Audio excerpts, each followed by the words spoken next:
সেইদিনা আৰু জমনি এটা হ'ল, শ্বেয়াৰ কৰিব বিচাৰিছোঁ সকলোকে আমাৰ সন্তোষ গ্ৰুপৰ। ইয়াত সকলোৱে জানে ইয়াত পোকৰ ধৰা ছিষ্টেম নাই।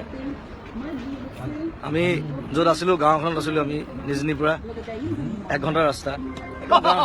গাঁৱৰ ভিতৰত মানুহ নাই, একেবাৰে কম। 4টামান কটেজ আছে, আমাৰ গাইডৰ এটা কটেজ আছে তাত ধুনীয়া, তাত আমি থাকিলোঁ।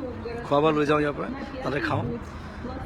আৰু মই কি কৰিলোঁ, পাকঘৰৰ পৰা মানে পোকৰ ধুবৰ কাৰণে গিলাচ এটা লৈ গ'লোঁ। ৰাতিপুৱা গিলাচ আনি থৈছিলে, মই নাচালোঁ প্লাষ্টিকৰ গিলাচ, বোলো পোকৰ ধুবলৈ কিবা এটা লাগিব তাত।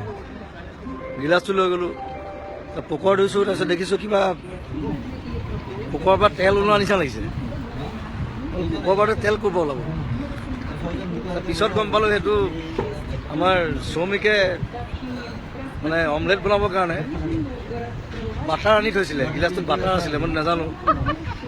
চ' ৰাছিয়ালৈ আহি মানে প্ৰথমবাৰ বাটাৰেদি পোকৰ ধুইছোঁ মই।